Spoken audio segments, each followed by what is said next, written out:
নমস্কার, আপনারা দেখছেন বেবি রানী রান্না রানী চ্যানেলের মধ্যে। আজকে কাটল লইয়া কাটলের জেলি বা গুড় বানাইমু, আপনারা সাথে শেয়ার করমু। আপনারা পুরা ভিডিওটা দেখবা, স্কিপ করবা না। এখন যে কাটলের বীজটা আলাদা করিয়া আর ওই যে কাটলের অংশটা লইলিম, ওইটা একটা গামলার মধ্যে লইলিম।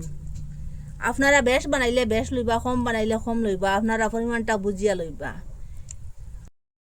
ওরকম করিয়া এখানে অর্ধেক কাটল লই লিছি। দেখুন, কাটলটা শেষ হইবার আগে আপনারা ওরকম আস্তা বছর জুড়িয়া পুরা বছর জুড়িয়া ওরকম সংগ্রহ করেন বা রাখতে পারেন।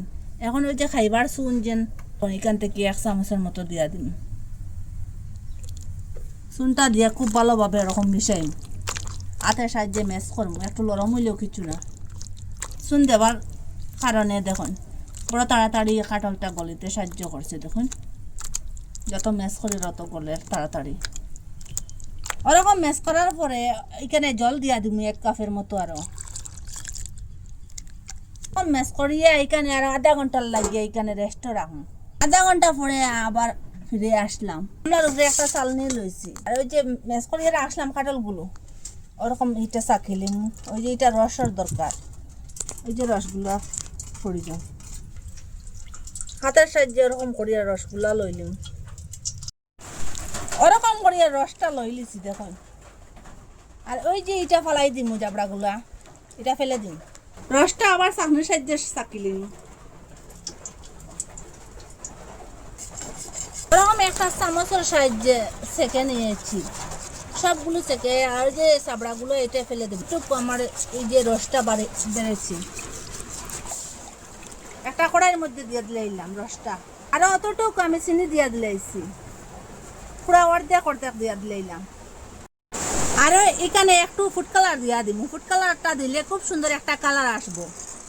এই দেখুন, পুরা জ্যামের মতো বা গুড়ের মতো কালারটা আসছে। ওরকম ফুল আগুনে জাল দিমু আর ওরকম লাড়ি লাড়ি দিমু অনবরত। লাড়াটা বন্ধ করে দিলে নিচের দিকে দিয়ে জ্বলে যেতে পারে। জাল দিমু ফুল আগুনে, জাল দিতে দিতে ওরকম কোনো ইয়ে আসছে। এখন আগুনটা লো মিডিয়ামে রাখি দিম। আর এখানে 1 চামচ বা 2 চামচ ভিনেগারটা দিয়া দিম, পুরা বছর জুড়িয়া নষ্ট হইতো না। এখানে ভিনেগার দিয়া দিলাম আরো 2 চামচের মতো, পুরা বছর জুড়িয়া থাকবো। ওরকম কোনো ইয়ে আসছে যে সময়, এই সময় একটা আমি গ্যাসটা অফ করিয়া দিলাম। এটা আরো ঠান্ডা হইলে আরো বসবো। এটা 1 তার 2 তার হয়ে গেছে গিয়া। আপনারা তো কত কিছুর জ্যাম খাইছেন, ওরকম খাটল দিয়ে একবার জ্যাম বানাইয়া দেখবা। এটা স্বাদটাও আলাদা, এত স্বাদ কি বলবো আপনারা। এটা বাচ্চারাও দিতে পারবা, বেডের সাথেও খাইতে পারবা, যে কোনো জিনিসের সাথেও আপনারা খাইতে পারবা। এটা হেলদিও কাটল দিয়ে বানাইলে, এটা কেমিক্যাল দেবা না, এটা কেমিক্যাল ছাড়া আছে। বাজারের জ্যাম থেকে করে যে নিজের হাতে জ্যামটা বানাইলে এত স্বাদ কি বলবো। আর ওই দেখুন কীরকম হয়েছে জ্যামটা। আর এটা নর্মাল বা এমনি ফ্রিজের মধ্যে যদি রাখি দিন, এটা গুড়ের মতো বসে যাব গিয়া। আর এটা খাসের ভয়ঙ্কর ভিতরে ঢুকাইয়া পুরা বছর জুড়িয়া আপনারা খাইতে পারবা। খাটলটা শেষ হইবার আগে ওরকম বানাইয়া রাখি দিন, পুরা বছর জুড়িয়া খাইতে পারবা, যে কোনো সময়ে খাইতে পারবা।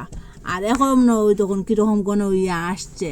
এটা আরও জাল দিলে পুরা গুড়ের মতো হয়ে যাব গে। তো এটা আর জাল দিলাম না, এটা নর্মাল জায়গাতে রাখি দিলে ওইটা আরও ঘন ইয়ে আসবো। আর ফ্রিজের মধ্যে রাখি দিলে পুরা গুড়ের মতো বসে যাব গিয়া। আর আপনারা কইতা কি দেখা কমেন্টের মধ্যে নিশ্চয়ই জানাইবা।